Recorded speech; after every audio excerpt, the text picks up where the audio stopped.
Good morning to all. Welcome to the second session of electrochemistry. Myself Malini.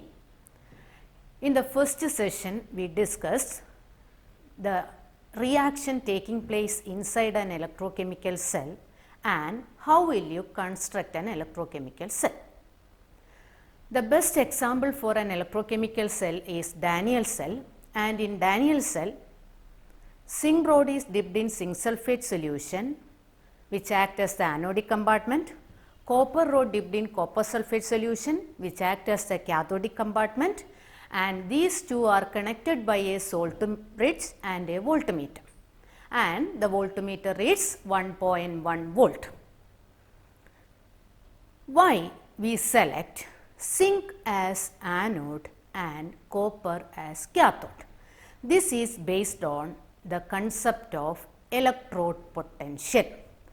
The electrode potential of zinc is minus 0.76 volt and that of copper is plus 0.34 volt.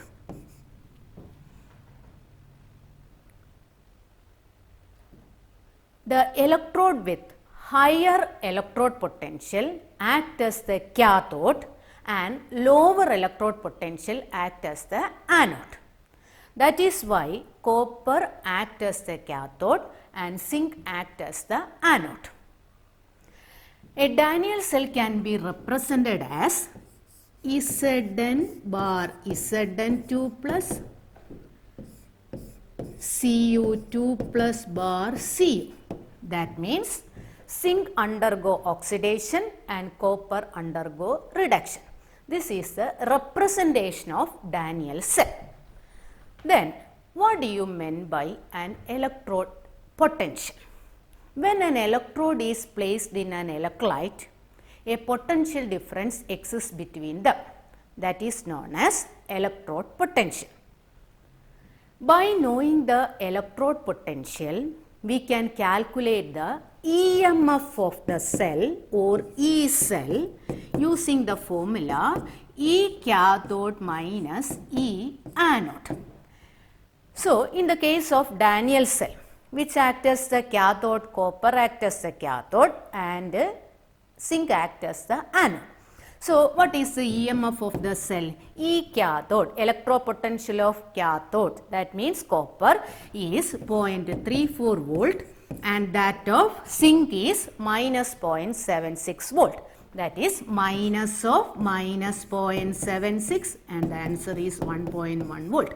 That is why in Daniell cell the voltage produced is 1.1 volt. Then how we obtain the electrode potential of zinc as minus 0.76 volt and that of copper as 0.34 volt. This can be calculated using a reference electrode known as standard hydrogen electrode. So, the use of standard hydrogen electrode is to calculate the electrode potential of different electrode. Then we can discuss the construction of standard hydrogen electrode. Standard hydrogen electrode is a reference electrode and its electrode potential is assumed to be 0. Standard hydrogen electrode can act both as an anode and a cathode and it acts as a half cell. Then we can explain how it is constructed. In standard hydrogen electrode, a platinum wire is taken in a sealed glass tube and at the end of the platinum wire a platinum foil is attached and it is immersed in HCl of 1 molar concentration and hydrogen gas at 1 bar pressure is bubbled through the electrolyte at 298 Kelvin. That means we are using standard conditions. This is how she is constructed. Standard hydrogen electrode is constructed. It can act both as an anode and a cathode. When we couple it with zinc, it acts as cathode and when it coupled with the copper, it acts as anode. Then how will you represent the cell and how will you write the cell reaction? So it can be represented as, how will you represent standard hydrogen electrode if it acts as anode?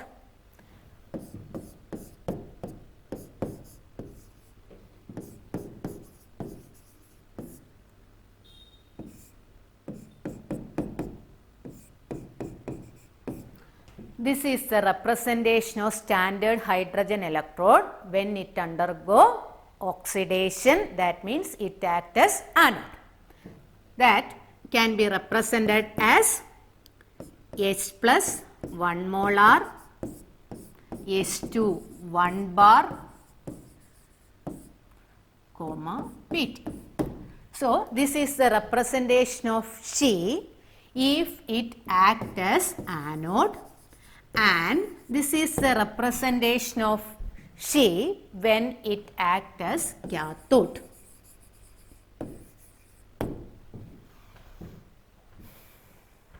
That means here it undergo oxidation and here it undergo reduction. So she can act as anode when it coupled with the copper. When it coupled with the copper. And she can act as cathode when coupled with the zinc. When she is coupled with the zinc, she acts as cathode. That means zinc acts as anode and she acts as cathode. But when coupled with the copper acts as the cathode and she acts as the anode. From this, it is very clear that she can act both as an anode and a cathode. The SHG consists of platinum wire that is connected to a PT surface in contact with an aqueous solution containing 1 mH plus in equilibrium with H2 gas at a pressure of 1 atmosphere. Let's take a look and see what happens at the standard hydrogen electrode. In this hydrogen electrode, hydrogen gas is bubbled around a platinum electrode.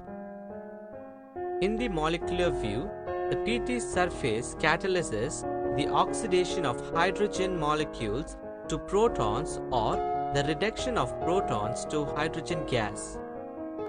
At the electrode, hydrogen gas can either be oxidized to form hydrogen ions or hydrogen ions can be reduced to form hydrogen gas. Hence, two reactions are possible at the electrode. Oxidation. H2 gives 2H plus 2E minus. Reduction. 2H plus 2E minus gives H2. This reaction is assigned a standard electrode potential E of 0.00 volt and serves as reference. As you remember, two half cells complete a voltaic cell. Let's take a close look. Here on the left, we have zinc half cell and on the right, we have standard hydrogen electrode. The electrons are moving from zinc electrode to hydrogen electrode. So, zinc is being oxidized. The voltmeter shows that the standard cell potential of a galvanic cell consists of a SHE and a Zn by Zn2 plus couple is E cell is equal to 0.76 volt. Because the zinc electrode in this cell dissolves spontaneously to form Zn2 plus aqueous ions, while H plus aqueous ions are reduced to H2 at the platinum surface. The standard electrode potential of Zn2 plus by Zn couple is minus 0.76 volt. We can wind up today's class. Have a nice day. Thank you.